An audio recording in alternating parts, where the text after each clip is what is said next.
Ang nakakapasong init ng hapon sa tambakan ng basura sa payatas ay tila gustong sunugin ang balat. Ang mabahong amoy ng mga bunto ng basura ay kumakapit sa bawat hininga. Ngunit wala pa iyon sa lahat ng hilahin ng isang heavy equipment ang isang sako at may gumulong na bilog na bagay. Isang katawan ng tao, maputla ang balat, ang mga kamay ay nakabitin na parang maihawak pa ring pag-asang nawala. Minsang napamura si Mang Cardo. Ang kanyang sigaw ay umalinggaw sa pagitan ng mga bundok ng basura, isang senyales na totoo ang impyerno. Bumukas ang isang sako. Tapos isa pa. At isa pa. Lahat ay may mga tahi sa dibdib, walang laman sa loob. Ang mga guwang sa dibdib ng mga biktima ay isang malamig na sagot na hindi ito ordinaryong krimen. May mga bakas ng tahi, mga gamit na may tatak sa wikang Filipino. Bawat salita ay naging isang akusasyon, may kababayan tayo dito. Kung naririnig ninyo ito at kinikilabutan tulad ko, isulat ninyo muna ang inyong mga saloobin sa comment section. Huwag kalimutang pindutin ang subscribe button at i-on ang bell para hindi mahuli sa mga susunod na bahagi ng kasong ito. Assalamualaikum warahmatullahi wabarakatuh. Sama-sama nating bigyan ng kaunting oras para magbasa ng panalangin at mag-alay ng papuri sa ating propeta Muhammad, sumakanya nawa ang kapayapaan. Naway sa pag-aalay ng panalangin, ang ating mga puso ay maging mas payapa at ang ating buhay ay mapuno ng biyaya. Pababa na ang araw sa kanlurang abot tanaw ng Maynila, ang hangin ay mabigat na parang isang makapal na kumot na dumidikit sa balat, ginagawang pagod ang bawat hakbang. Ang pinaghalong amoy sa payatas sanitary landfill ay naging pangkaraniwan na para sa mga taong nagtatrabaho roon. Amoy ng diesel, bulok na basura, isdang na bulok mula sa isang truck na naligaw ng ruta, at ang matapang na amoy ng sinusunog na plastic. Walang sinuman sa kanila ang handa para sa isa pang amoy na dumating kasabay ng sigaw ni Mang Cardo. Halos 12 taon nang nagtatrabaho si Cardo sa pagbubunto ng basura sa lugar na iyon.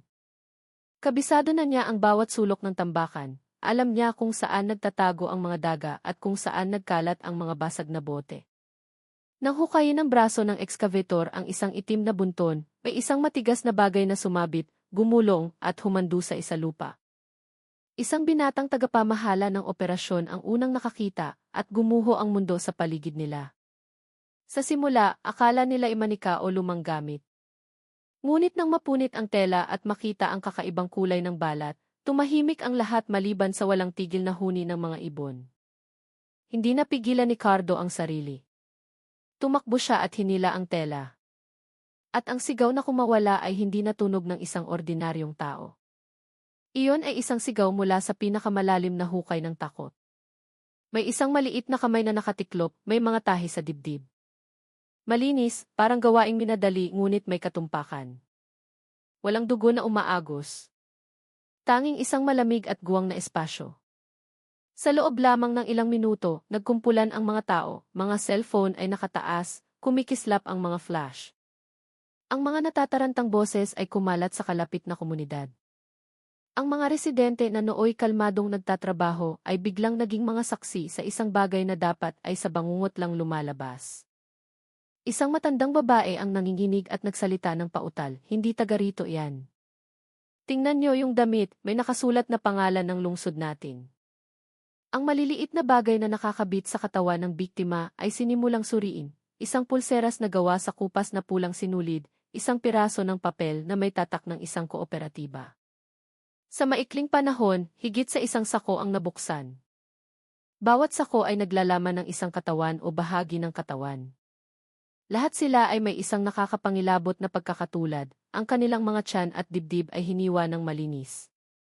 Ang mga laman loob ay kinuha, at ang mga hiwa ay pino, na parang ginawa ng isang napakatalim na kutsilyo at ng isang kamay na alam ang ginagawa. Hindi ito tulad ng magaspang na trabaho ng isang magnanakaw o isang nagpapanik na mamamatay tao. Ito ay trabaho ng isang sanay, isang taong may kaalaman sa anatomiya hanggang sa pinakamaliit na detalye. Ang mga bulong-bulungan ay tumawid mula sa mga komunidad patungo sa istasyon ng pulisya sa lungsod. Ang lokal na pulisya, sa tulong ng mga residente, ay agad na siniguro ang lugar, mahigpit ngunit may pag-aalalang pinapaalis ang mga usisero. Tumawag sila ng forensic team mula sa Camp Crame. Nang tanglawan ng mga ilaw ng pulisya ang bunto ng basura, ang mga mukha ng tao ay nabahira ng gulat, galit at takot. Sa mga gamit na naiwan, may isang lighter na may logo ng isang cave sa Makati. May isang piraso ng tela na karaniwang isinusuot ng mga manggagawa sa pabrika sa Timog, at ang pinakakapansin-pansin, isang pulseras na pulang sinulid na suot ng isang batang lalaki mula sa isang kalapit na barangay. Natanggap ni Police Colonel Antonio Tonyo Reyes ang ulat bago magdilim. Hindi siya isang taong madaling magulat. Maraming kaso na ang nag-iwan ng mga guhit ng pagod sa kanyang mukha. Ngunit nang dumating ang mga larawan sa kanyang mesa, naramdaman niya ang isang malamig na kuryenteng gumapang sa kanyang gulugod. Agad niyang inutusan na ipadala ang mga larawan sa SE Forensic Group. Alam ni Tonyo na kung walang matibay na ebidensya at mabilis na pagkilos, maaaring mawala ang mga pruweba. Ang mga bakas ay maaaring mabura. Sa SFE General Hospital, naghihintay si UC Carlos Del Rosario. Isinusuot niya ang kanyang guwantes. Sinusuri ng kanyang mga mata ang bawat larawang ipinadala sa pamamagitan ng encrypted message. Pinag-aralan niya ang mga tahi, ang pattern ng mga hiwa, at ang mga natitirang tissue na nakakabit pa. Trabaho ito ng isang propesyonal, sabi niya sa isang patag na tono. Hindi ito basta-basta pagpatay. Alam nila kung kailan kukunin, kung paano isasara muli. Hindi ito para sa pagpapakitang gilas, ito ay para sa kalakalan. Kumalat ang balita na parang apoy sa tuyong papel. Ang mga pamilya sa ilang komunidad na nag-ulat ng pagkawala ng kanilang mga anak o asawa ay nagsimulang dumating sa istasyon ng pulisya, dala ang mga litrato, mga damit at mga patunay ng pagkakakilanlan. Itinuturo nila ang mga larawang ipinakita. Iyan ang damit ng anak ko, sabi ng isang ina habang pinipigilan ang pag-iyak. Isang pulseras na pulang sinulid ang nagpatahimik sa ilang pamilya. Ang ganitong pulseras ay karaniwang ibinibigay ng mga magulang sa kanilang mga anak bago sila mangibang bayan. Ito ay tanda ng pagmamahal at panalangin. Si Police Captain Maria Ria Santos, na nakatalaga sa Intelligence Unit, ay naging bahagi ng paunang investigasyon. Si Ria ay hindi lamang isang opisyal, mayroon siyang personal na dahilan. Ang kanyang kapatid na si Rico ay nawawala matapos tumanggap ng isang alok na trabaho sa ibang isla ilang buwan na ang nakalipas. Itinatago ni Ria ang larawan ng binata sa bulsa ng kanyang jacket nang maglakad siya patungo sa tambakan ng basura noong gabing iyon.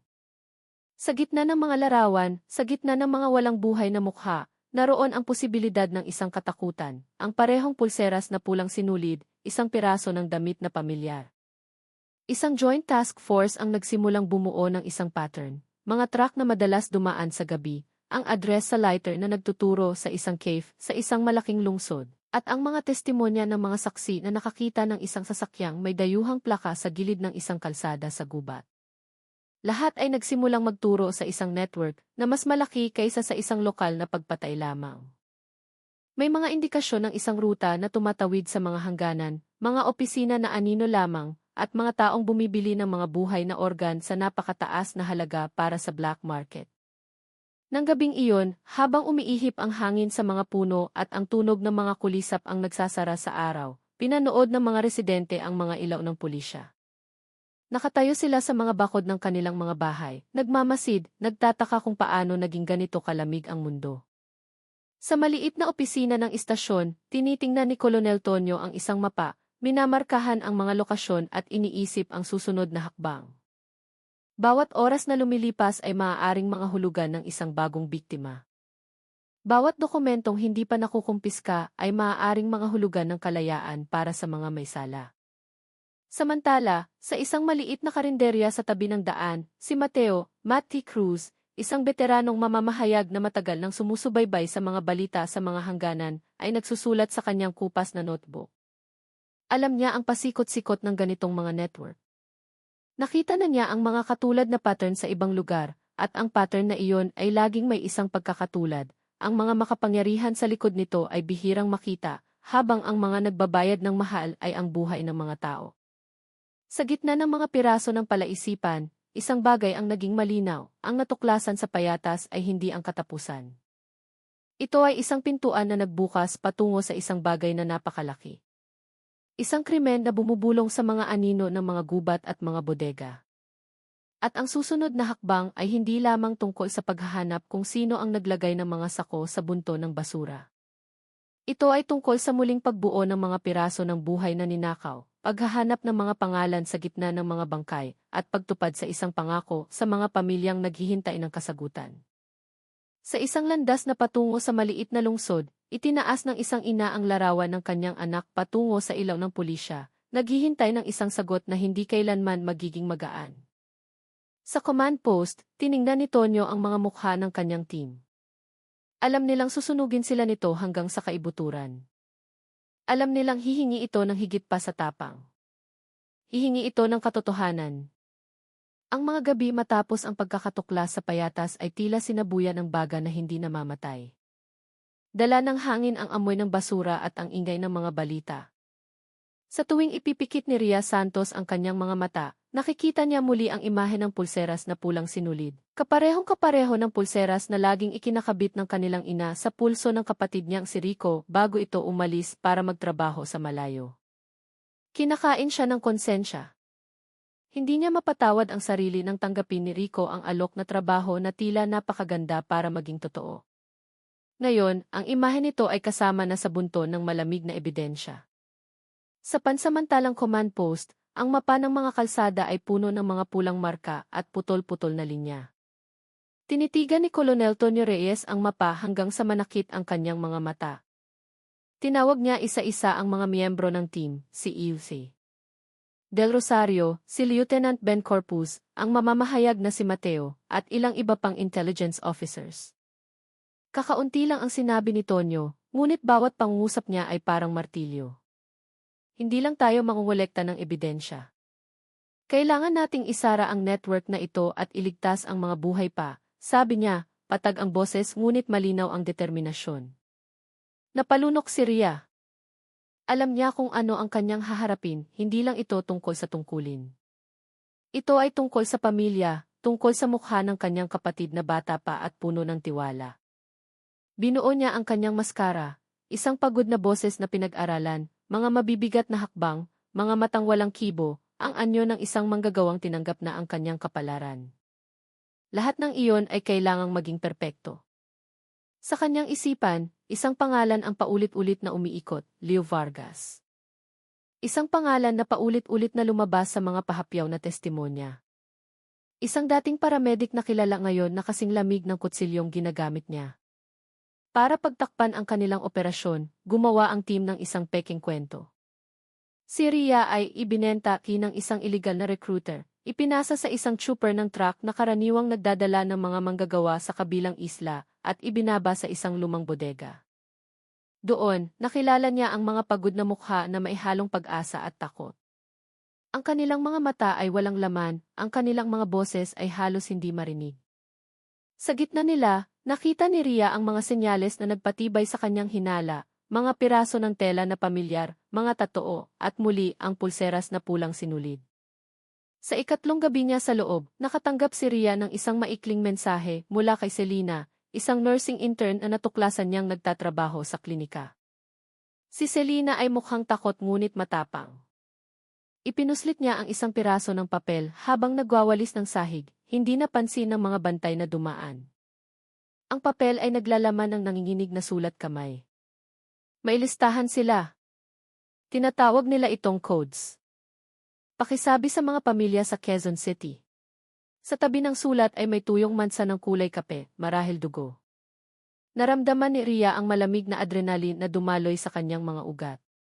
Hindi lang ito ebidensya, ito ay isang tahimik na sigaw mula sa isang taong umaasa pa.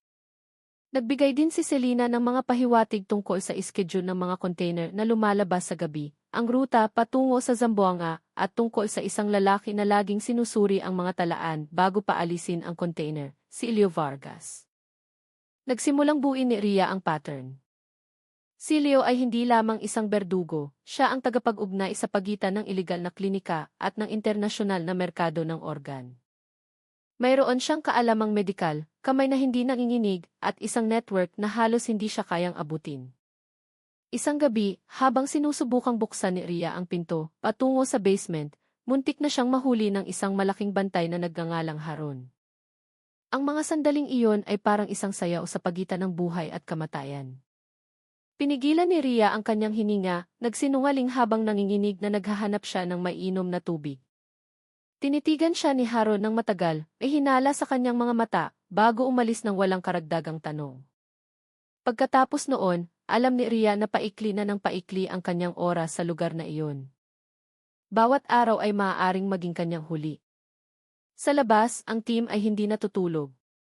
Isinulat ni Mateo ang mga pangalan ng mga kumpanyang posibleng may kaugnayan, habang si Lieutenant Corpus ay pumasok sa mga network ng komunikasyon upang maghanap ng mga kahinahinalang transaksyon.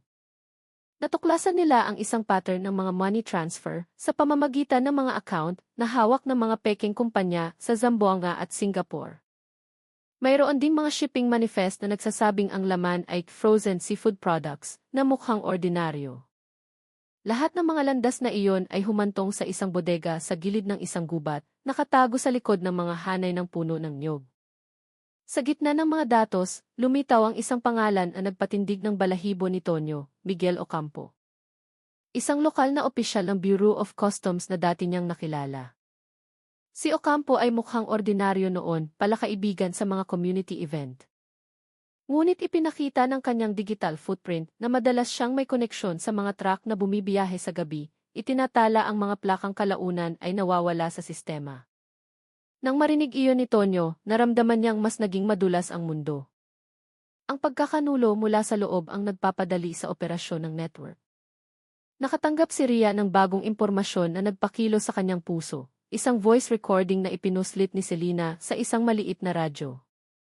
Boses ng isang lalaki na nag-uutos na ikarga ang isang container, binabanggit ang mga code tulad ng KIE-2 at TD-1. Si Ilchi Del Rosario na nakinig sa recording ay namutla. Agad niyang isinalin na ang mga code ay tumutukoy sa mga uri ng organ at prioridad ng pagpapadala. Alam ni Rhea na kaharap nila ang isang organisadong operasyon na gumagamit ng teknikal na wika upang itago ang pagpatay bilang isang kalakal. Ang tensyon ay umabot sa sukdulan ng isang container na tumutugma sa schedule ay halos makalusot sa inspeksyon. Tinunto ni Lieutenant Corpus ang huling signal ng ihit at mabilis na kumilos ang team. Natagpuan nila ang container na kalahati ng puno sa isang maliit na pantalan, handa nang umalis patungong ibang bansa na may mga dokumentong mukhang maayos. Ngunit kasabay nito, nalaman ni Tonyo na si Ocampo ay darating sa bodega upang tiyakin ang pagpapadala. Ito ay isang pagkakataon at isang patibong. Sa gabi ng raid, ang plano ay inihanda na parang isang dula sa entablado. Hahatiin ang team sa tatlo, isang team ang puputol sa mga linya ng komunikasyon, ang pangalawang team ang sasalakay sa bodega, at ang pangatlong team ang haharang sa mga labasan. Alam ni Tonyo na isa lang ang kanilang pagkakataon. Kung magkamali sila ng isang hakbang, lahat ng ebidensya ay mawawala.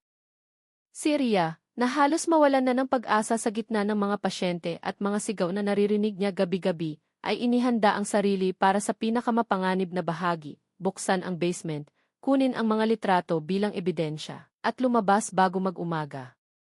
Sumidhi ang tensyon nang marinig ang mga putok ng baril sa di kalayuan. Hindi iyon bahagi ng plano. Binasag ng mga putok ang katahimikan at nagpatigas sa lahat. Sa bodega, isang bantay ang nagpanik, binuksan ang ilaw at lumabas. Ngunit hindi inaasahan, dumating si Ocampo kasama ang isang malaking lalaki, isang malinaw na patunay na totoo ang pagkakasangkot ng isang opisyal. Nagbigay ng senya si Tonyo at dalawang team ang nagsagawa ng pag-aresto. Sa gitna ng kaguluhan, narinig ang boses ni Rhea sa maliit na radyo. Nasa basement ako. Maraming pasyente. May isang notebook. Ang boses na iyon ay parang kulog. Nang gabing iyon, matagumpay nilang nahuli ang ilang tauhan at nakuha ang mga dokumento. Ngunit isang mahalagang tao ang nawawala, si Leo Vargas ay hindi natagpuan sa mga nahuli. May mga bakas ng dugo, isang magulong operating table, ngunit ang malamig na kamay ni Leo ay tila naglaho sa dilim. Gayunpaman, natagpuan ng team ang isang bagay na napakahalaga, isang makapal na notebook na naging isang tahimik na sigaw. Sa loob nito, nakasulat ang mga pangalan, petsa, at ang parehong mga code na narinig ni Ria sa radyo. At sa sulok ng isang pahina, isang maikling tala, para sa pamilya sa Quezon City. Patawarin ninyo kami. Tiniyak nito na nabuksan nila ang isang bahagi ng makina, ngunit marami pang ibang bahagi ang malayang umiikot. Nang mag-umaga sa likod ng mga puno, mabigat ang hangin. Mayroong ginhawa dahil ilang buhay ang nailigtas. Mayroong takot dahil ilang salarin ang nananatiling malaya. Nakaupo si Ria sa isang plastik na upuan, nakatitig sa kawalan. Sa kanyang dibdib, may maliit na tagumpay, ngunit mayroon ding masakit na katotohanan na ang kanyang kapatid ay maaaring isa na sa mga pangalan sa notebook na iyon. Binuksan niya ang bulsa at nangako sa sarili, hahanapin niya ang katotohanan hanggang sa dulo, anuman ang kapalit. Sa command post, habang tinatamaan ng liwanag ng umaga ang mapa, mahinang sinabi ni Tonyo, nakamot lang natin ang ibabaw. Marami pa silang kamay. Ang kanyang mga mata ay nakatuon sa isang punto sa mapa. Isang pangalan na hindi pa nababanggit, isang lokasyon na hindi pa napupuntahan. Doon, ang anino ng T, ang arkitekto, ay tila lalong lumalaki. Isang anino na nagpapatakbo ng kalakalan gamit ang mga kamay na hindi mahahawakan. Ang gabing iyon ay hindi nagtapos sa mga sagot, kundi sa mas maraming tanong. Nahuli nila ang ilang tauhan, nailigtas ang ilang biktima, at nakahanap ng mahahalagang ebidensya. Ngunit si Leo ay nawawala, si Ocampo ay napatunayang korap, at T, ang arkitekto, ay nananatiling nakatago sa likod ng isang maskara. Para kay Ria, ang sugat ay hindi lamang propesyonal, ito ay isang pangako sa sarili niyang dugo. Bumuhos ang malakas na ulan ng gabing iyon, dinidiligan ang kagubatan ng Zamboanga na parang gustong lunurin ang lahat ng lihim na itinatago ng lupa. Kumislap ang kidlat, nagpapakita ng puting liwanag sa mga puno, inilalantad ang maputik na daan na ilan lang na sasakyan ang dumaraan. Dito, ang team ni Colonel Tonyo Reyes ay tahimik na gumalaw, tinatahak ang kadiliman gamit ang mahinang mga flashlight at pinipigilang hinina. Ang mga coordinate na natagpuan sa notebook ni Selena ay nagdala sa kanila sa puso ng gubat, isang lugar na walang pangalan, tinatawag lamang na ay pangunahing lokasyon ng arkitekto. Ang mga bakas ng malalaking gulong ay bahagyang makikita sa basang lupa, ay halong putik at maitim na pulang mansa na hindi pa ganap na tuyo. Lumuhod si Tonyo, hinawakan ang lupa gamit ang dulo ng kanyang daliri. Medyo mainit pa, maikli niyang sabi. Sa malapit, pinulot ni E.C. Del Rosario ang isang basag na bote na may etiketang medikal. Dumaan siya rito. Hindi malayo si Leo Vargas. Ang paglalakbay sa masukal na kagubatan ay tumagal ng higit sa 1 oras hanggang sa makarating sila sa isang bukas na lugar.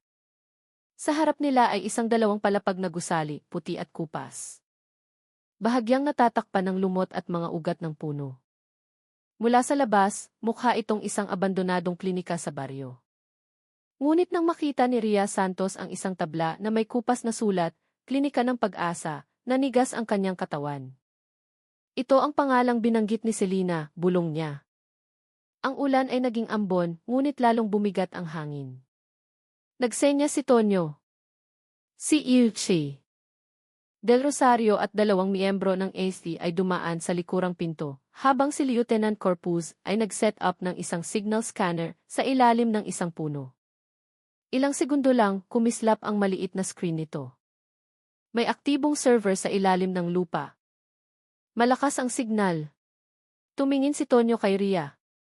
Papasok tayo mula sa hagdanan sa timog. Ang hagdanan patungo sa basement ay mamasa-masa at malamig.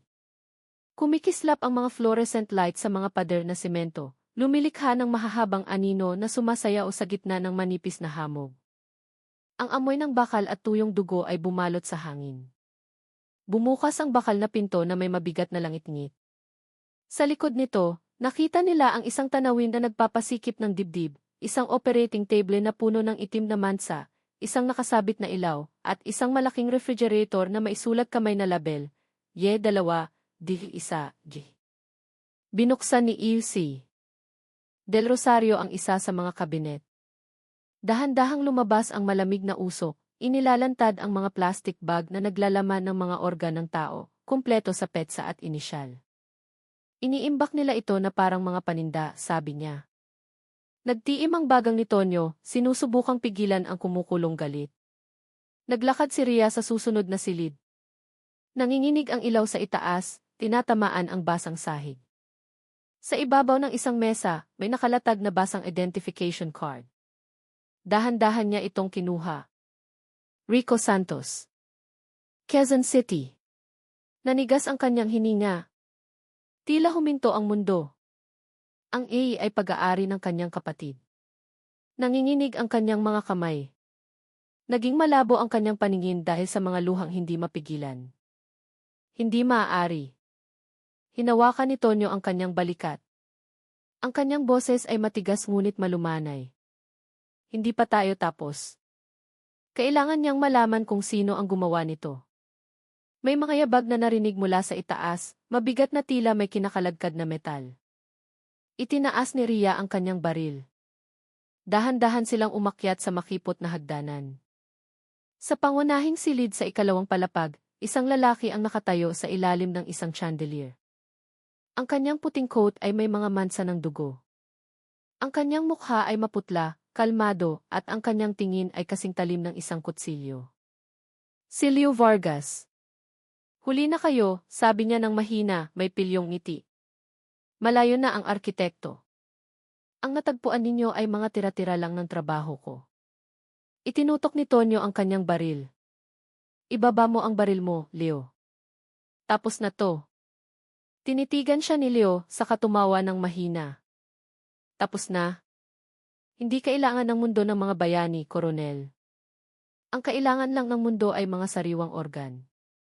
Halos sabay na pumutok ang mga baril. Umalingaw-ngaw ang tunog sa buong gusali. Namilipit si Leo, tinamaan ng bala sa balikat. Napaluhod siya, ang kanyang dugo ay bumasa sa puting sahig. Lumapit si Ria, tinitigan ang kanyang mukha na maihalong galit at lungkot. Si Rico. Nandito siya, hindi ba? Umiti si Leo ng mapait. Yung bata. Tumanggi siyang magpatulog. Tinitigan niya ako hanggang sa huli. Pero ngayon, malaya na siya. Ang mga salitang iyon ay tumama kay Ria ng mas malakas kaysa sa isang bala. Bumagsak ang kanyang mga luha. Pinigilan ni Tonyo ang kanyang kamay para hindi na siya bumaril muli. Tama na, Ria. Hayaan nating batas ang humusga. Nang pumasok ang medical team na may dalang stretcher, wala nang lakas si Leo. Sa labas, unti-unting tumila ang ulan, nag-iwan ng manipis na hamog at isang maputlang liwanag mula sa silangan. Nakatayo si Tonyo sa may pintuan, nakatingin sa maabong kalangitan. Isang pangalan na lang ang natitira, mahina niyang sabi. Ang arkitekto. At sa pagkakataong ito, hahanapin natin siya. Ang kagubatan ng Zamboanga ay nag-iwan lamang ng tunog ng tubig na tumutulo mula sa mga dahon at ang amoy ng formalin na nananatili sa hangin. Ngunit alam ng lahat doon na hindi pa ito tapos. Kabubukas lang nila ng pinto patungo sa pinakamadilim na kabanata ng isang network ng kamatayan na kumitil ng dose-dosenang buhay na walang pangalan.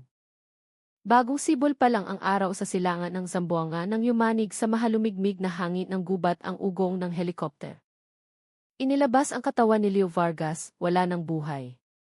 Sa kanyang kamay, mahigpit pa ring hawak ang isang maliit at basang papel. Nakasulat dito ang isang malabong pangungusap, maghihintay ang arkitekto sa lumang pantalan. Tinitigan ni Colonel Tonyo Reyes ang tala na iyon nang may matalim na tingin. Alam niya ang tinutukoy na pantalan, ang pantalan ng Jolo, isang dating daungan ng kalakalan na ngayon ay isang abandonadong lugar sa baybayin ng Sulu. Isang perpektong lugar para sa paglabas-masok ng mga kalakal nang walang masyadong nakakapansin. Tatakas siya ngayong gabi, sabi ni Tonyo.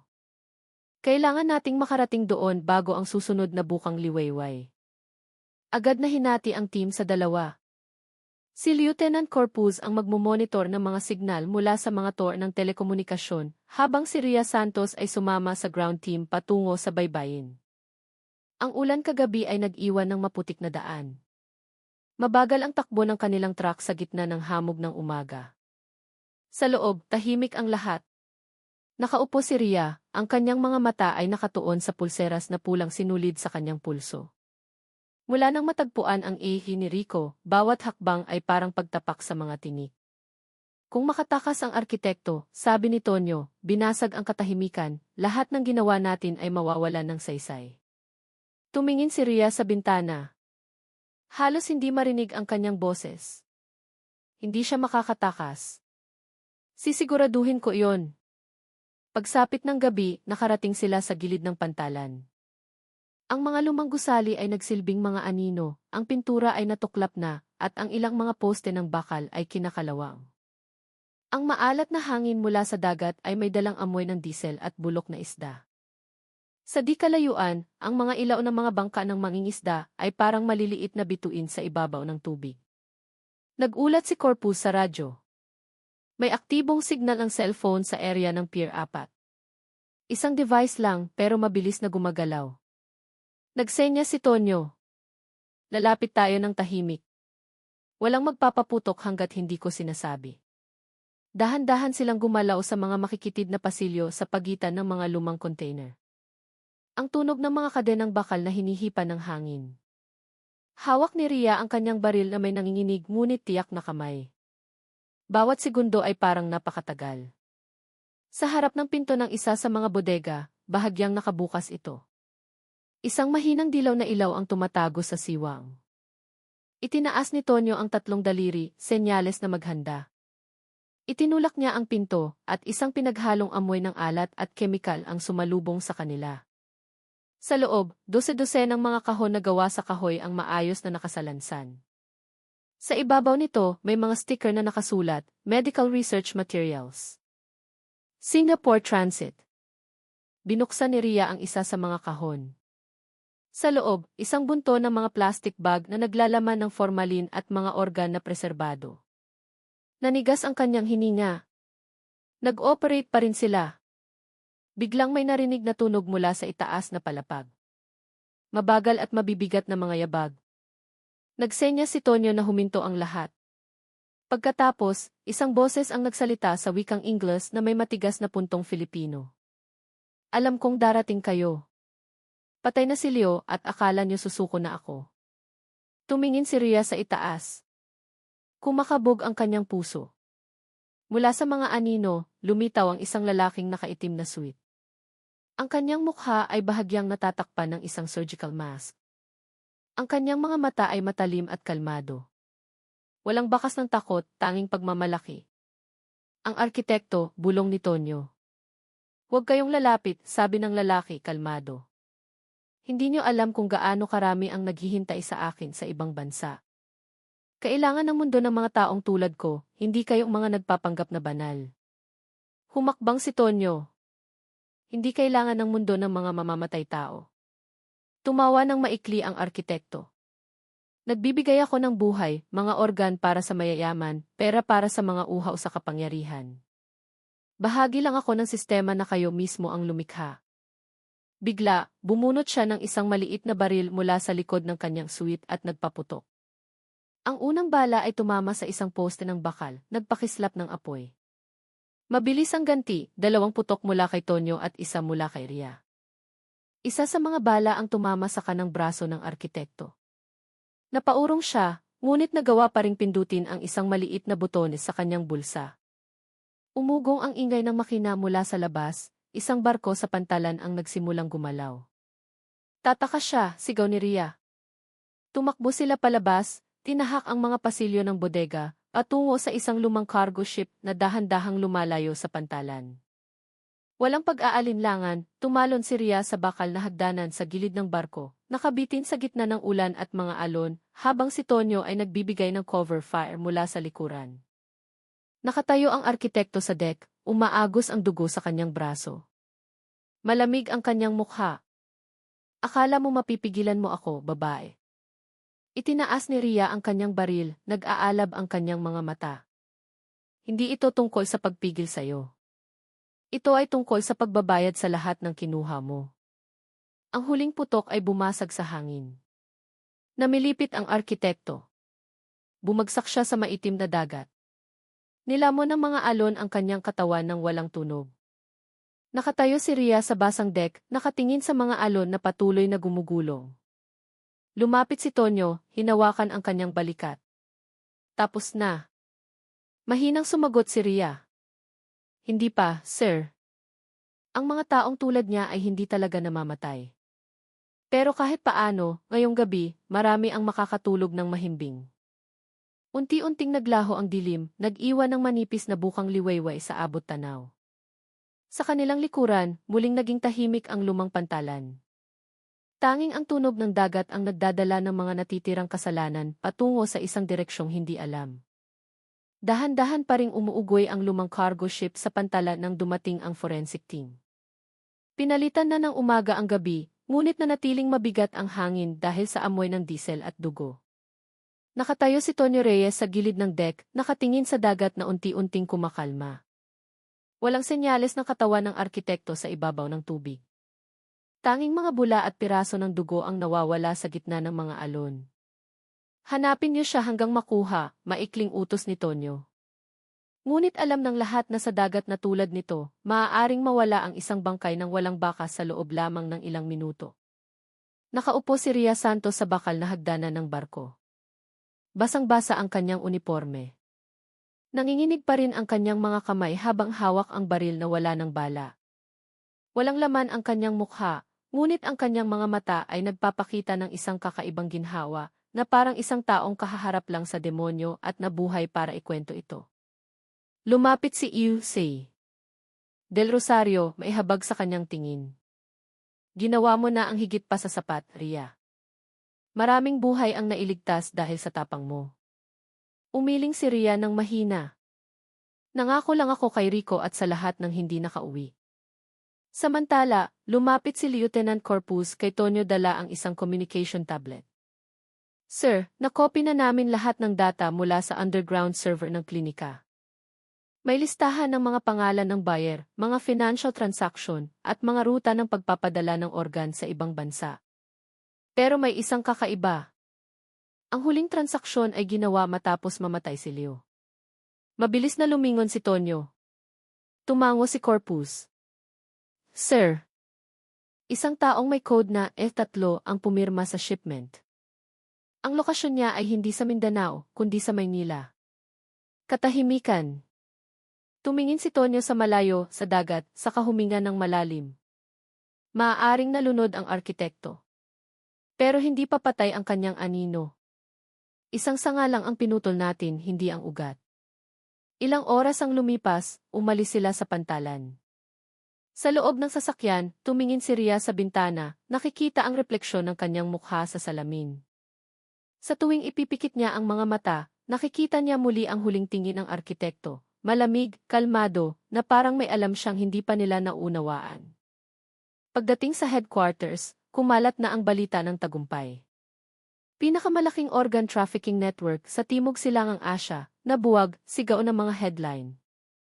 Ngunit sa maliit na meeting room sa Camp Crame, si Tonyo at ang kanyang team ay walang oras para magdiwang. Ang bagong data na ipinakita ni Corpus ay naglalaman ng mga graph at pangalan ng malalaking kumpanya.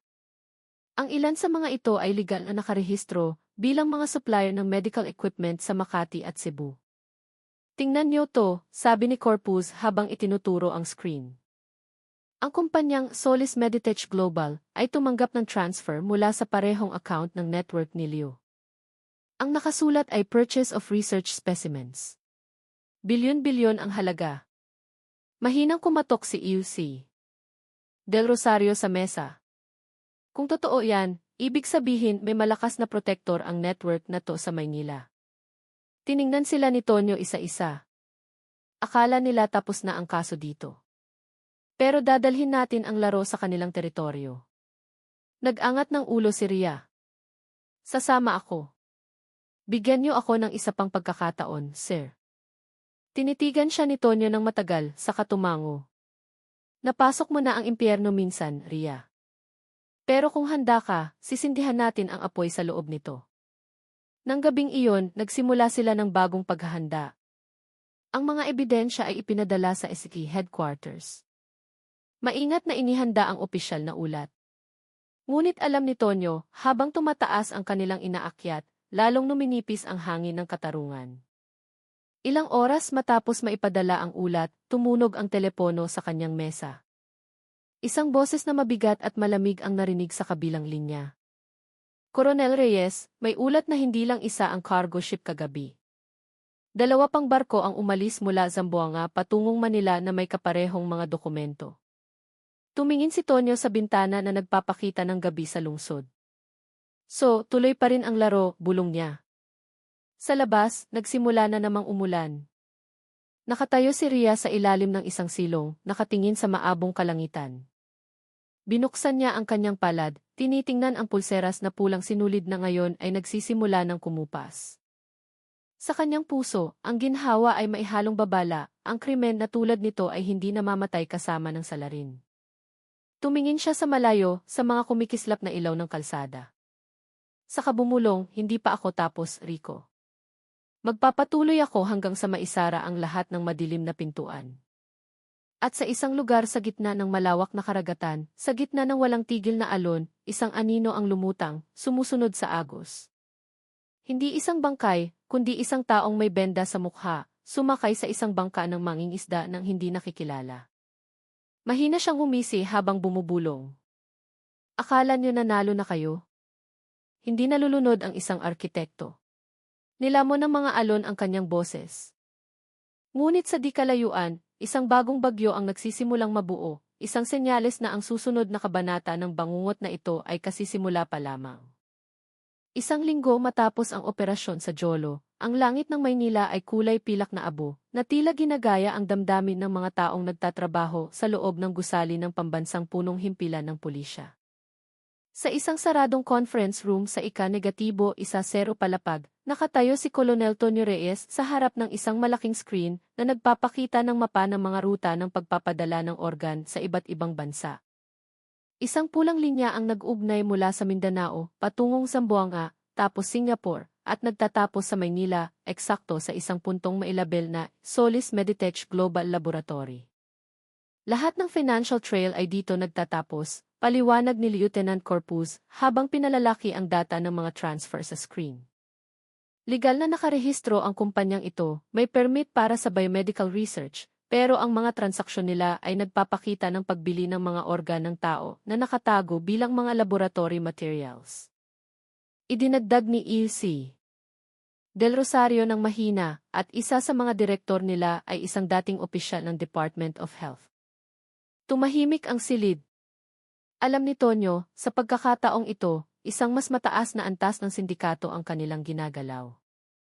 Nakaupo si Ria Santos sa dulo ng mesa, matalim ang tingin sa logo ng Solis Meditech. Kung ito ang ugat ng network, ibig sabihin hindi nag-iisa ang arkitekto. Kanang kamay lang siya. May mas makapangyarihan sa likod niya. Tumango si Tonyo. Kailangan natin ng direktang ebidensya. Ayokong ibaon ang report natin bago pa man makarating sa korte. Muling inatasan si Ria na mag-undercover, ngayon bilang isang freelance laboratory technician na may peking pagkakakilanlan na Maya de la Cruz. Natanggap siyang magtrabaho sa pasilidad ng Solis Meditech na matatagpuan sa isang industrial park. Mukhang ordinaryo ang gusali mula sa labas, ngunit sa loob ay puno ng mga bakal na pinto at mga GIFs camera sa bawat sulok. Naging kalmado ang mga unang araw. Nagtrabaho siya sa storage warehouse, nag-i-input ng data ng mga specimen sa computer. Ngunit habang tumatagal, parami ng parami ang mga bagay na hindi tugma. Gabi-gabi ay may dumarating na mga refrigerated box na mailabel na confidential biomedical samples. Pinagbabawalan ng mga security guard ang sinuman na buksan ang mga kahon maliban sa isang espesyal na team. Isang gabi, nang pansamantalang masira ang cooling system, nakita ni Ria ang isang lalaking nakaunipormeng pang-laboratorio na nagmamadaling pumasok para mag-inspeksyon. Nakasuot ito ng maskara, ngunit nang lumingon ito, nakita ni Ria ang isang malaking pilat mula sa paso sa gilid ng kanyang liig, isang bakas na tila mula sa matinding init. Nanigas ang kanyang hininga. Ang pilat ay kapareho ng pinsalang natamo ng arkitekto nang tamaan siya ng putok noong gabi sa pantalan. Yumuko si Ria, nagkunwaring abala. Umalingaw-ngaw ang mga yabag ng lalaki sa pasilyo. Hindi siya namatay. Nandito siya. Agad siyang nagpadala ng isang naka-encrypt na mensahe kay Tonyo, subject, buhay. Sugat, tugma. Lokasyon, Solis Meditech. Kailangan ng assault team, tahimik. Ngunit naputol ang signal. Nang sinubukan niyang magpadala muli, nawala ang network sa buong gusali. Lahat ng pinto ay otomatikong nagsara. Ang mga emergency light ay umilaw ng pula. Mula sa speaker, isang pamilyar na boses ang narinig, kalmado, patag, at nang aasar. Rhea Santos. O dapat ba kitang tawaging Police Captain Santos? Natutuwa akong naglakbay ka ng malayo para lang tiyakin na buhay pa ako. Boses iyon ng arkitekto. Tumingin si Rhea sa paligid na walang laman na silid, hinahanap kung saan nanggagaling ang boses. Hindi ka makakatakas sa pagkakataong ito, sigaw niya. Makatakas? Kakapromote ko lang, sagot ng boses, kasunod ng isang mahinang tawa. Akala mo ba nag-iisa ako sa hangganan? May mga kaibigan ako sa gusaling ito. Mga taong nakauniporme na nagpoprotekta sa akin. Sa labas ng gusali, dumating si Tonyo at ang team kasabay ng pagbagsak ng sistema ng seguridad. Pinuto nila ang pangunahing supply ng kuryente at pinwersang buksan ang likurang pinto. Sinalubong sila ng usok ng formalin na may halong mainit na hangin. Na-detect ni Corpus ang signal ng cellphone ni Rhea sa basement. Nasa cold storage siya, mabilis niyang sabi. Pinangunahan ni Tonyo ang team pababa, tinahak ang makikitid na pasilyo na puno ng ingay ng alarma. Sa dulo ng pasilyo, nakatayo si Rhea sa harap ng isang makapal na salamin. Sa likod nito, nakaupo ang arkitekto sa isang metal na upuan. Ang kanyang katawan ay nababalutan ng benda, kalahati ng kanyang mukha ay sunog, ngunit ang kanyang mga mata ay buhay pa rin. Mas mabilis kang dumating kaysa sa inaasahan ko, sabi niya, may pilyong ngiti. Sa pagkakataong ito, gusto kong makita ninyo mismo kung paano nagsisimula ang impyerno. Pinindot niya ang isang buton sa kanyang kamay. Isang malakas na pagsabog ang yumanig sa sahig. Gumapang ang apoy mula sa generator room, sinusunog ang mga electrical panel. Hinila ni Tonyo si Rhea palabas, binaril ang salamin hanggang sa mabasag. Nagtakbuhan ang team laban sa oras, dala ang mga computer hard drive na natagpuan sa control desk. Sa kanilang likuran, nasunog ng tuluyan ang laboratorio. Muling naglaho ang arkitekto sa gitna ng mga apoy, walang bakas. Mula sa di kalayuan, tinitigan ni Rhea ang pulang kalangitan ng gabi sa Maynila. Lagi siyang isang hakbang sa unahan, bulong niya. Tinitigan ni Tonyo ang apoy nang hindi kumukurap. Kung gayon, kailangan nating maging anino na mas mabilis pa sa apoy niya. At sa gitna ng mga umaaligid na sirena, isa lang ang alam nila, hindi pa tapos ang laban. Ang apoy sa kabisera ay kasisindi pa lamang.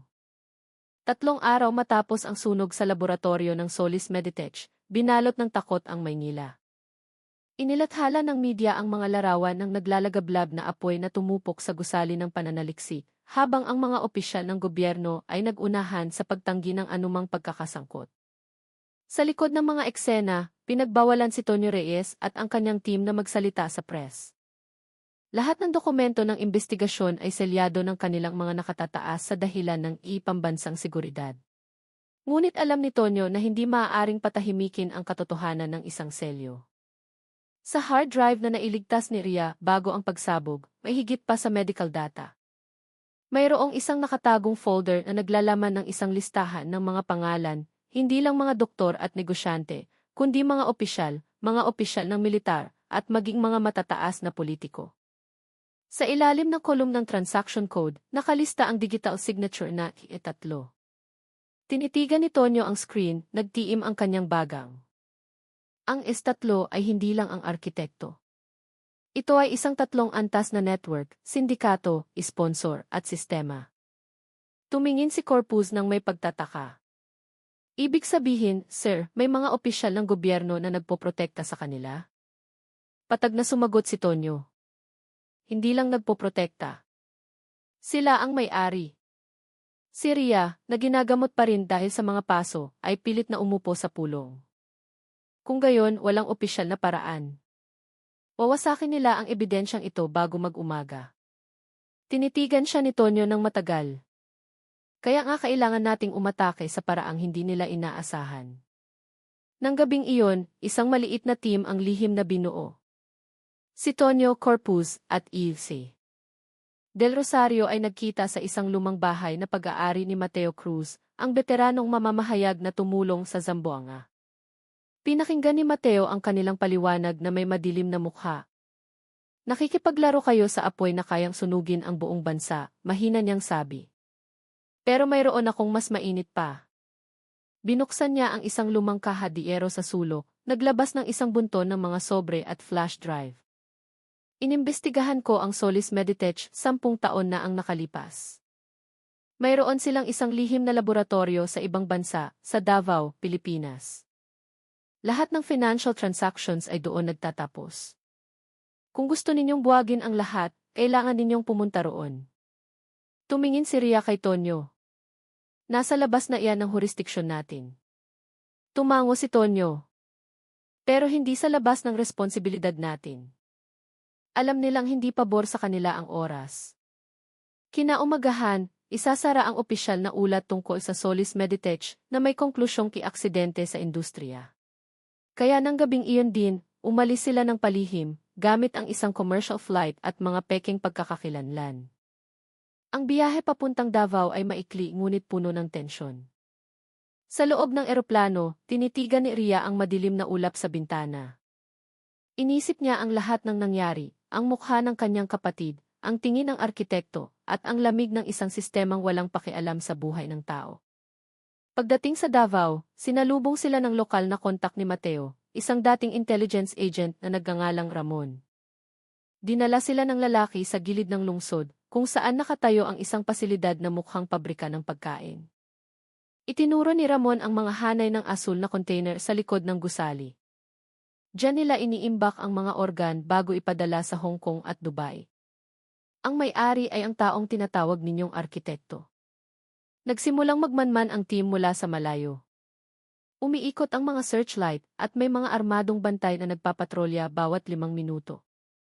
Bumuo si Tonyo ng isang mabilis na plano, si Ria at Ramon ay papasok sa gilid ng pantalan, habang si Tonyo at Corpus ang puputol sa kuryente.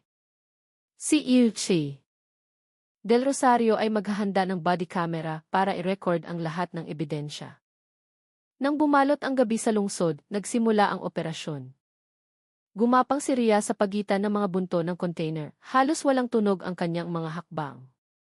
Ikinabit niya ang mga tracking device sa bawat container na may markang Key Solis Export. Sa loob ng isang container, nakita niya ang isang bagay na nagpatigil ng kanyang paghinga, mga katawan ng tao sa mga cooling bag, maayos na nakasalansan na parang mga paninda. Samantala, sa control room ng pabrika, natagpuan ni Tonyo ang pangunahing computer na aktibo pa. Sa screen, lumitaw ang isang live video feed, ang mukha ng arkitekto, kalahati ay may benda, nakaupo sa isang upuan na may malamig na ekspresyon. Sinabi ko na sa inyo, Koronel, umalingaw ang kanyang boses mula sa speaker.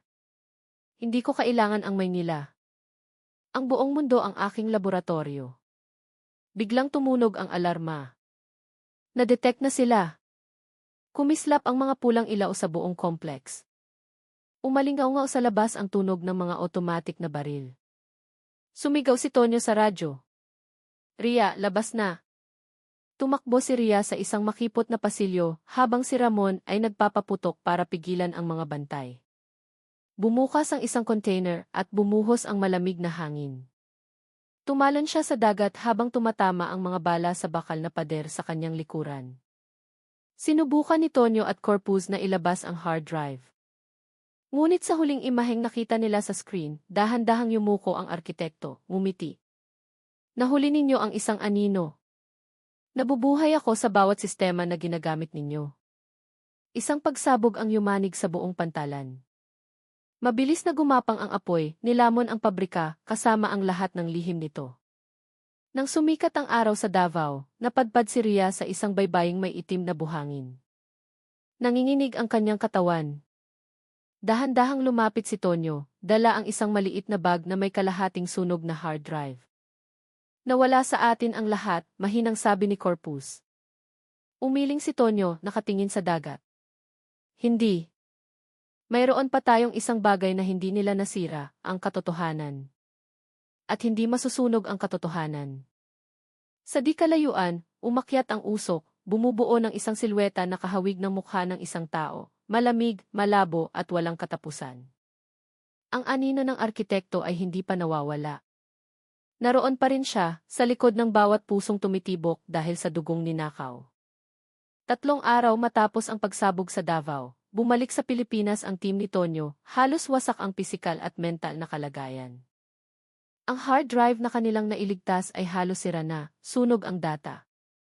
Gayunpaman, may isang folder na nababasa pa. Sa loob nito, may dose-dosenang recording ng mga online meeting, mga silweta ng mga taong nagsasalita sa pinaghalong Filipino, Mandarin at Ingles. Isa sa kanila ay gumagamit ng codename na I ang direktor. Hindi siya ang arkitekto, sabi ni Lieutenant Corpus, nakakunot ang noo habang tinitingnan ang screen. Pero sa tuwing nagsasalita ang lalaking iyan, tahimik lang na nakaupo ang arkitekto sa likuran, parang isang utusan. Dahan-dahang tumango si Tonyo. Ibig sabihin, may mas mataas pa sa kanya. Sa labas, walang tigil ang ulan sa Maynila, binabasa ang bintana ng kanilang maliit na headquarters na ngayon ay lihim na kanlungan. Nakaupo si Ria sa sulok, nakatingin sa larawan ng kanyang kapatid na si Rico na nakatago sa kanyang bulsa. Tila hinihiling ng mukha na iyon na huwag siyang huminto. Masyado na siyang maraming nawala para sumuko ngayon. Pumasok si UC. Del Rosario dala ang isang forensic report. Sinuri kong muli ang mga piraso ng data sa hard drive.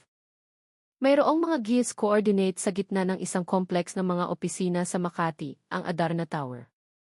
At ang nakakapagtaka, ang pangalan ng may-ari ng gusali ay nakarehistro sa ilalim ng parehong peking kumpanya, ang Solis Meditech Global. Tinitigan ni Tonyo ang digital map. Kung iyan ang pangunahing headquarters nila, ibig sabihin doon magtatapos ang laro. Tiningnan siya ni Ria ng matalim. O doon pa lang talaga magsisimula. Nang gabing iyon, bumuo sila ng isang plano. Walang opisyal na permiso, walang suporta mula sa gobyerno, dahil alam nilang bahagi ng gobyerno ay nasa panig ng kalaban.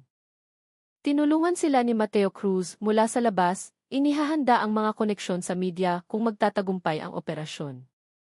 Kung mamatay kayo, patag niyang sabi, sisiguraduhin kong malalaman ng mundo kung sino talaga ang maihawak ng kutsilyo. Nagsimula ang operasyon 2:00 ng madaling araw. Halos tahimik ang Maynila. Kumikinang ang mga ilaw ng lungsod sa ilalim ng ulan. Ang Adarna Tower ay nakatayo ng marangya, tila hindi kayang galawin. Ngunit sa ilalim nito, may isang modernong pasilidad ng laboratorio na may high-tech na seguridad. Pumasok si Ria at Corpus sa pamamagitan ng mga service dock, habang si Tonyo at Easy Del Rosario ay pumasok sa parking access gamit ang mga peking D. Mabilis silang gumalaw sa mga malamig na pasilyo na amoy antiseptic. Bawat hakbang ay umalingaw-ngaw na parang hininga ng isang buhay na gusali. Sa pangunahing control room, ipinapakita ng malalaking screen ang isang mapa ng mundo na may mga asul na linya ng logistic, lahat ng aktibong ruta ng kalakalan ng organ. Daan-daang pulang tuldok ang kumikislap sa mga kontinente ng Asya at gitnang silangan. Natigilan si Ria. Diyos ko, hindi ito sindikato. Isa itong industriya. Isang boses sa kanilang likuran ang nagpatigil sa lahat. Dumating din kayo sa wakas. Isang matandang lalaki na maayos ang pananamit, may dalang tungkod na metal, ang lumabas mula sa mga anino. Ang kanyang mukha ay pamilyar kay Ria mula sa mga balita, si UC. Solomon David, ang nagtatag ng Solis Meditech Global, isang kilalang pilantropo na madalas makita sa mga charity event para sa kalusugan. Kalmado ang ngiti sa kanyang mukha, ngunit walang laman ang kanyang mga mata. Pinahahalagahan ko ang inyong pagsisikap, patag niyang sabi. Pero hindi ninyo naiintindihan. Hindi maililigtas ang mundong ito sa pamamagitan ng moralidad. Pinapabilis ko lang ang proseso ng kalikasan, ang malakas ay mabubuhay, ang mahina ay magbibigay ng pakinabang. Itinaas ni Tonyo ang kanyang baril. Nagnanakaw ka ng buhay para sa yaman. Tumawa ng mahina si Ilse. David. At kayo ay nagnanakaw ng oras dahil sa paniniwala. Ang pagkakaiba lang, sa huli, mas matagal akong mabubuhay. Mula sa likod ng isang salamin, lumitaw ang isa pang anyo, ang arkitekto. Puno ng bagong benda ang kanyang katawan, nakatayo sa tabi ng isang malaking tangke na may asul na likido. Sinabi ko na sa inyo, hindi ako nalulunod, malamig niyang sabi. Muli akong binuhay. Tinitigan siya ni Ria, nag-aalab ang kanyang mga mata. Hindi ka na tao. Umiti ang arkitekto. Marahil, pero kailangan ako ng sangkatauhan. Biglang tumunog ang alarma. Lumitaw mula sa dalawang direksyon ang mga armadong tauhan na nakaitim. Sumigaw si Tonyo, Corpus, i-upload mo na ang data. Isinaksak ni Corpus ang drive sa pangunahing terminal. Nagsimula ang pag-upload, ngunit mabagal. Samantala, nagliparan ang mga bala. Binaril ni Ria ang dalawang bantay, nagtatago sa likod ng isang metal na mesa. Pinoprotektahan ni Tonyo si Iusei. Del Rosario na dala ang backup server. Lumapit ang arkitekto kay Ria, tinitingnan siya mula sa likod ng makapal na salamin. Gusto mong tubusin ang kapatid mo? Tingnan mo ang paligid.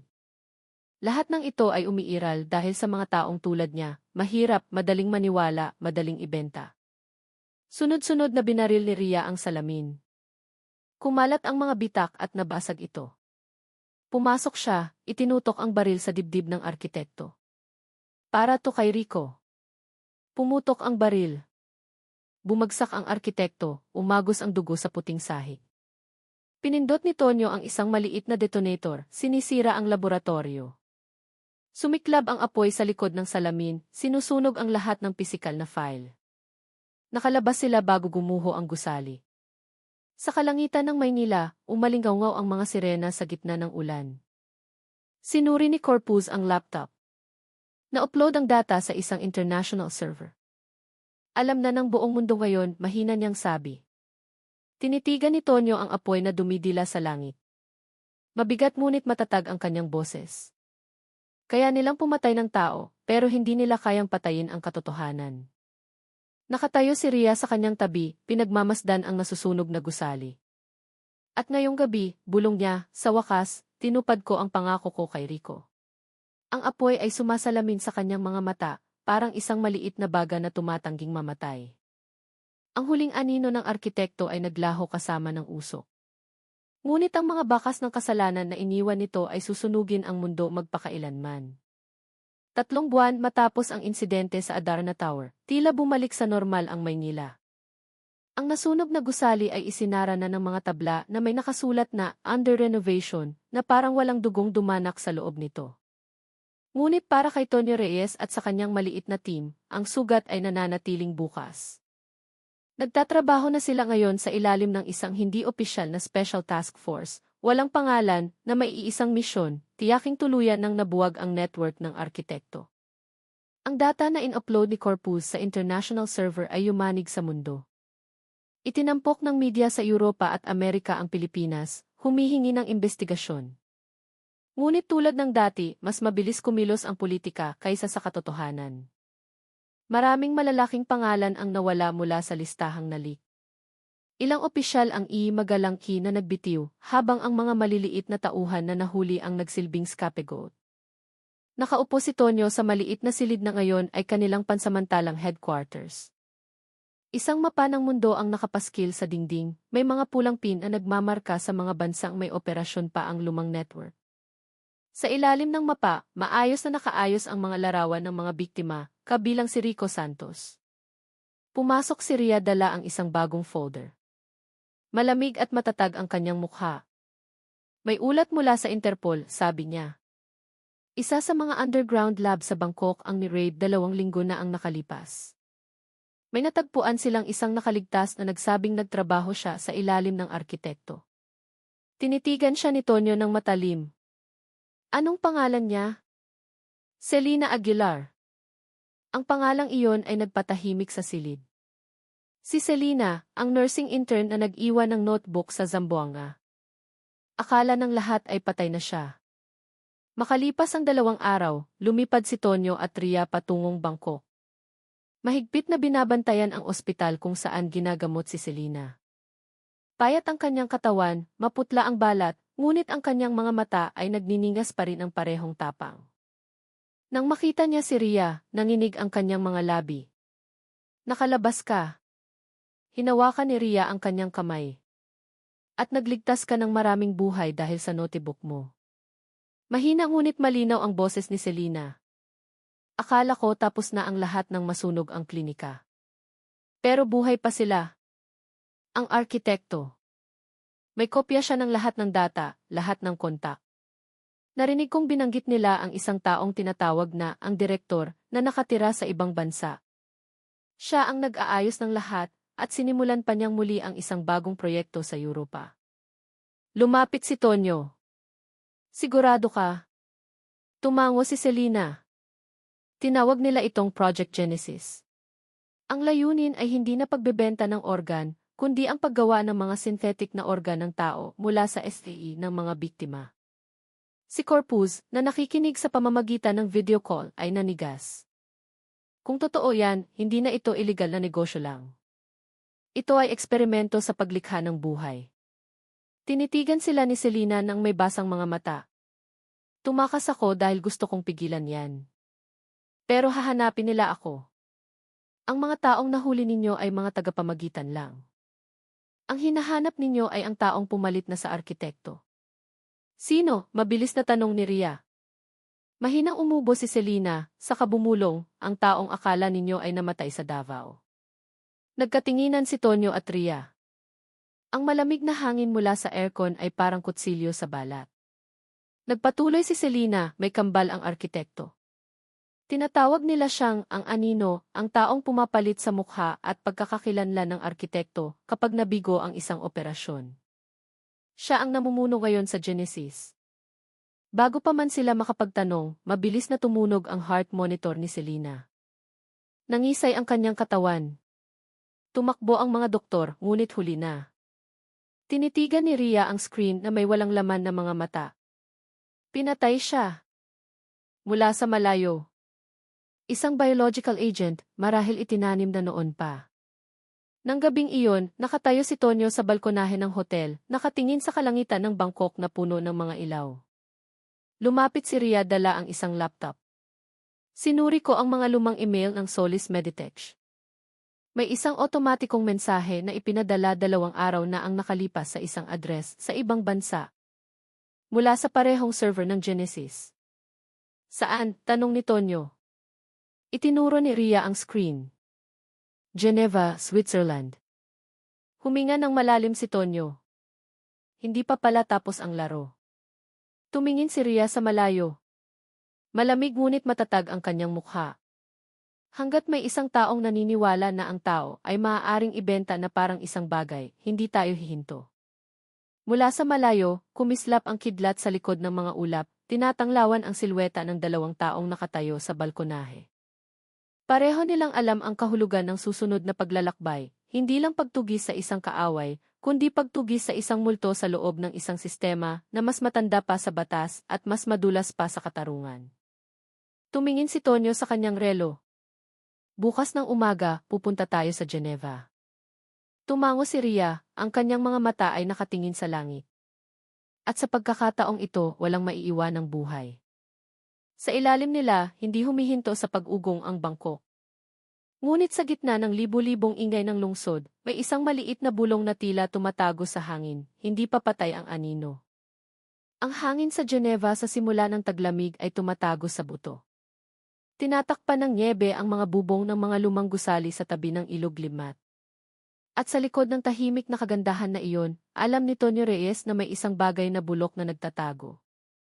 Kasama si Ria Santos at Lieutenant Corpus, tinahak niya ang isang makipot na kalsada patungo sa isang maliit na distrito ng industriya sa labas ng lungsod, ang lokasyon na konektado sa huling signal mula sa server ng Project Genesis. Ang kumpanya sa likod ng proyekto ay tinatawag na Helix Gen.E, nakarehistro bilang isang biotechnology research lab. Mula sa labas, mukha itong lehitimo, maayos na signage, otomatikong mga gate, at mga bantay na nakaunipormeng puti. Ngunit sa pamamagitan ng satellite, na-detect ni Corpus ang isang malawak na pasilidad sa ilalim ng lupa, higit pa sa nakarehistrong permit. Hindi ito ordinaryong research lab, mahina niyang sabi. Nagtayo sila ng isang bunker. Tumango si Tonyo. Papasok tayo ngayong gabi. Pagsapit ng hating gabi, tahimik na gumalaw ang team. Nakasuot si Ria ng damit ng isang laboratory technician na may peking access card na nahack ni Corpus. Nagtagumpay silang makapasok sa service door sa likuran, bumaba sa isang metal na hagdanan na patungo sa isang napakalaking underground room. Ang mga pader ay puti at makintab. Mahina ang ilaw. Ang amoy ng antiseptic ay maihalong mas matapang na amoy ng metal at dugo. Sa gitna ng silid, nakatayo ang dose-dose ng mga cylindrical tube na naglalaman ng asul na likido.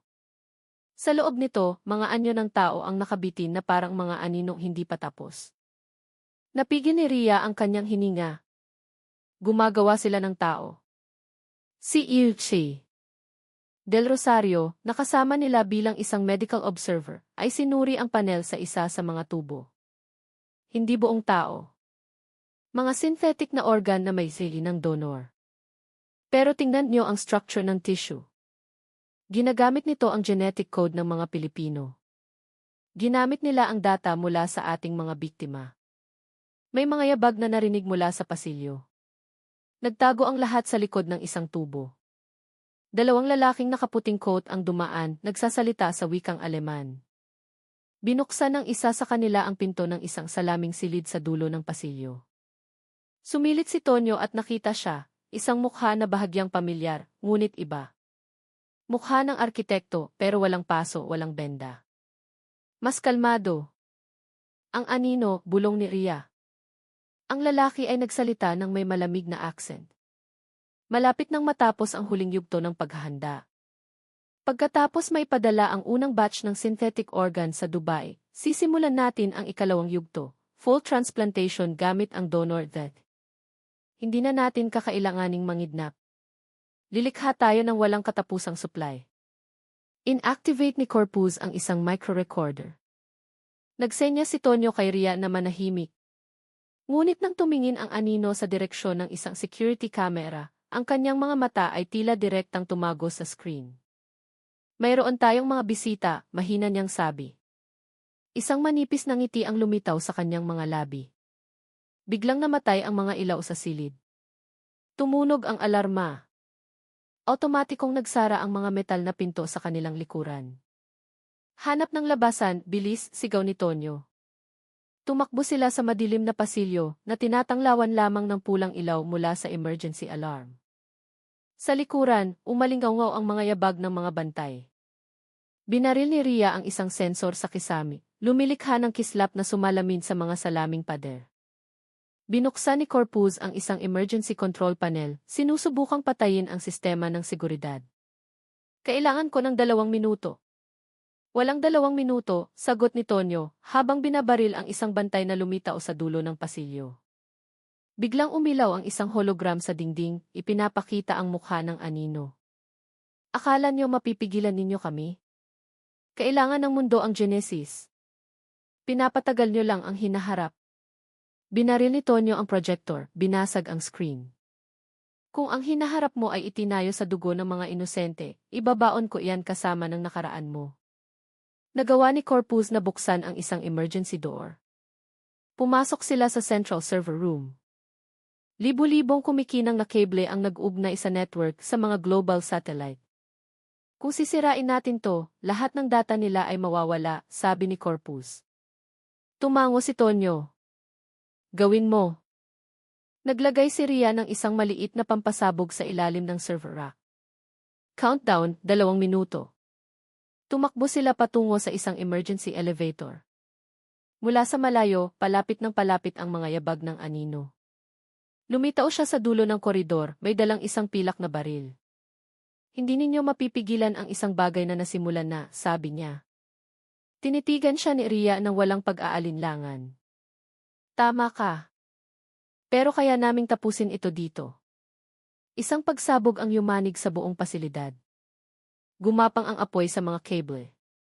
Nabasag ang mga salaming tubo at tumapon ang asul na likido sa sahig na parang isang malamig na karagatan.